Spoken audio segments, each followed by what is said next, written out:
So good afternoon students.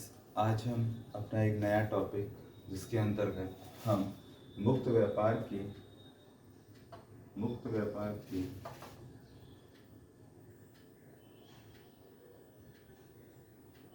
पूर्ण स्पर्धी होने के बारे में चर्चा करेंगे। इससे पहले कि हम इसकी चर्चा स्टार्ट करें, हमको पता होना चाहिए कि मुक्त व्यापार होता क्या है।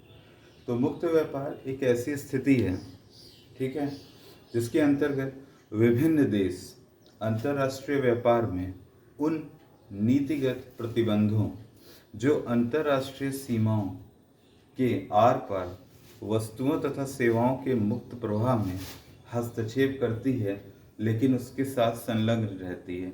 अर्थात जब कोई भी अंतर्राष्ट्रीय व्यापार हो और उसमें नीतिगत प्रतिबंध तो हो, लेकिन सिर्फ संलग्न रहें, पर्टिकुलर उसका होना जरूरी है, लेकिन किसी भी कार्य को लेकर के पूर्ण डायरेक्ट हस्तक्षेप नहीं होगा, लेकिन उसमें संलग्न रहता है।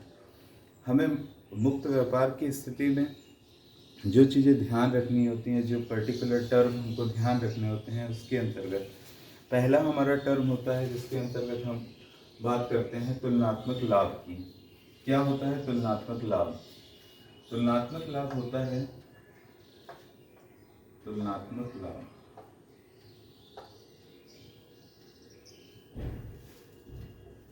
लाभ होता है कि हमें कम से कम लागत पर अधिक से अधिक हम उत्पादन कर सकें।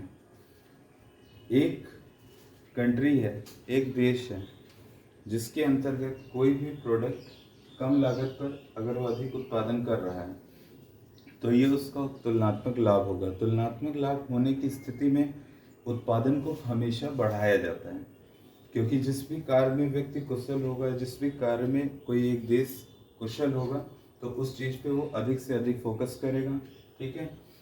तो उस कंडीशन में उसका तुलनात्मक लाभ बढ़ेगा। तुलनात्मक लाभ बढ़ने से उसको लाभ होगा, ठीक है।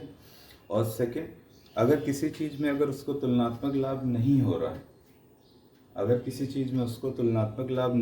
है, तो ऐसी कंडीशन में वो बेहतर होगा कि वो उस प्रोडक्ट का आयात करा ले। आयात कराने का मीन ये है कि अगर हम किसी चीज़ पे हम लाभ नहीं प्राप्त कर पा रहे हैं, तो ऐसी कंडीशन में क्या करेंगे, उस वस्तु को हम किसी दूसरे देश में भेजेंगे, किसी दूसरे देश में भेज देते हैं, या किसी दूसरे देश से हम अपने देश में उसे मंगा लेते हैं। तो आयात कराएंगे, अर्थात अगर हमारे यहाँ किसी भी प्रोडक्ट को बनाने में कॉस्ट ज़्यादा लग रही है अपेक्षाकृत विश्व के किसी अन्य देश से, तो हम एक काम करेंगे, अपने यहाँ उस चीज़ के प्रोडक्शन को रोक देंगे, उसको किसी बाह्य देश से अपने यहाँ मंगा लेंगे, ठीक। और हम उन्हीं चीज़ों का निर्यात करते हैं जो हमारे यहाँ जो तुलनात्मक लाभ दे रही है, जिसका हम अधिक से अधिक उत्पादन कर सकते हैं। अधिक से अधिक उत्पादन का मतलब यही है कि हम उस कार्य में कुशल हैं और हम उस चीज़ के लिए विशेषज्ञ हैं, ठीक है। तो हम ऐसे प्रोडक्ट का किसी अन्य कंट्री में निर्यात कर सकते हैं, ठीक। सेकंड चीज़ हमारे जो आती है कि मुक्त व्यापार के लाभ के अंतर्गत किस तरीके से मुक्त व्यापार के लाभ में, ठीक है, किस तरीके से हमारा व्यापार या बाजार पूर्ण जो है प्रतिस्पर्धी होगा, पूर्ण कॉम्पिटिटिव होगा, ठीक है। इसके बारे में चर्चा करेंगे। तो अगर हमें पता है कि किसी भी प्रोडक्ट का निर्माण हम जब करते हैं, अगर हम उसमें कुशल हैं, ठीक है, तो हम उस चीज़ का निर्यात करेंगे। निर्यात करने का मतलब हम उस चीज़ को किसी अन्य देश में भेजेंगे और वहाँ से हमको एक लाभ प्राप्त होगा, ठीक। लेकिन अगर हम किसी कार्य में कुशल नहीं हैं, ठीक, तो हम उस चीज़ का आयात कराएंगे, ठीक, जो भी किया। और अगर एक पर्टिकुलर मार्केट के बारे में बात की जा रही है जहाँ पे व्यक्ति को, जो उपभोक्ता हैं, उन्हें अपना किसी भी सामान को खरीदने के लिए अधिक वैल्यू देनी पड़ रही है, लेकिन उनको पता है कि इस सामान की वैल्यू, इस पर्टिकुलर जो प्रोडक्ट है उसकी वैल्यू बाहर देशों में कम है, तो बेहतर है कि अगर हम उस रेट पे लाना चाहते हैं तो हमें विश्व से उसका आयात कराना पड़ेगा। तो ऐसी कंडीशन के लिए जो मुक्त व्यापार अगर हमारे प्रतिस्पर्धी होंगे, मतलब पूर्ण कम्पिटिटिव होंगे, तो हमारे पास ये एक कर्व, एक ग्राफ होगा जिसके अंतर्गत हमारा प्राइस और क्वांटिटी के बारे में बना हुआ है। ठीक है, तो प्राइस और ये है क्वांटिटी। ठीक, यहाँ से इसको हम समझते हैं कि अगर हमारे पास P1 हमारा घरेलू वैल्यू है। ठीक है, P1 अभी हमारा घरेलू वैल्यू है, और एक हमारी सबसे पहले जो रेखा बनी A और D, ये हमारी डिमांड लाइन है, और ये BS ये हमारी सप्लाई चेन है। AD, ठीक है, AD हमारे पास डिमांड कर्व है, डिमांड लाइन है,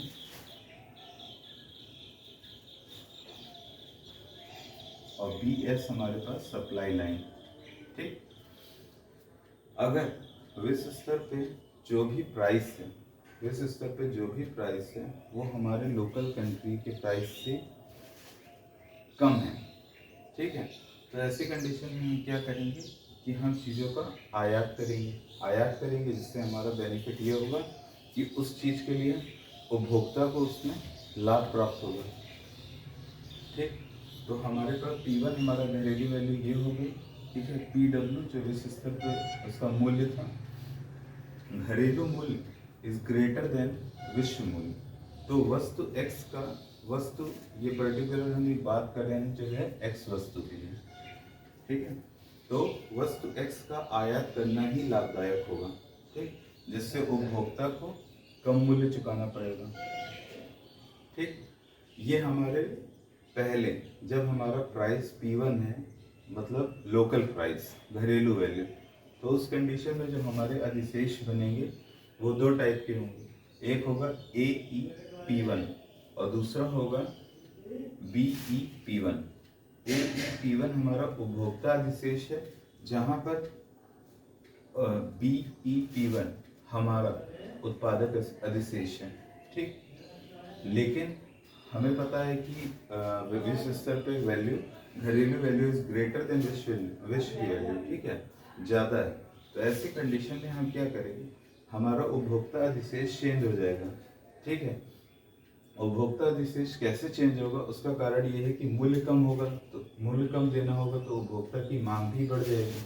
ठीक है, जो हमारा पर्टिकुलरली अगर O है तो पहली क्वांटिटी डिमांड थी केवल Q1, लेकिन इसके बाद ये डिमांड हो गई Q2, तो OQ2 is greater than OQ1। ठीक, और इसी के कारण जब हमारा अधिशेष बनेगा तो वो भी दो अलग अलग भागों में विभाजित हो जाएगा। और अधिशेष हमारा डिपेंड होता है प्राइस पे और सप्लाई और डिमांड पे। तो जो पहली हमारी डिमांड थी और पहले जो सप्लाई थी उसके अंतर्गत बनने वाला अधिशेष था A P1E जो उपभोक्ता अधिशेष था, और उत्पादक अधिशेष हो गया P1EB जो कि हमारा ये है। ठीक, लेकिन जब हम प्राइस के बारे में, जब कस्टमर की डिमांड बढ़ेगी as per the price will be low, तो OQ2 is greater than OQ1, मतलब उसकी क्वांटिटी बढ़ी पहले की अपेक्षा।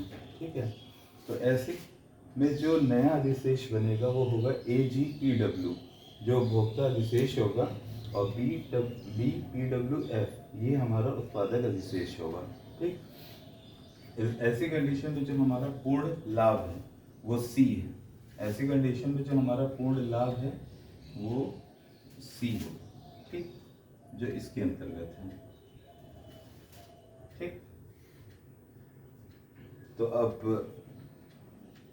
इसमें जो मुख्य बात है जो विशेष रूप से कही गई है कि घटक बाजारों पर व्यापार के प्रभाव, व्यापार की शर्तों अथवा भुगतान संतुलन तथा विनिमय दर पर ध्यान नहीं दिया गया है।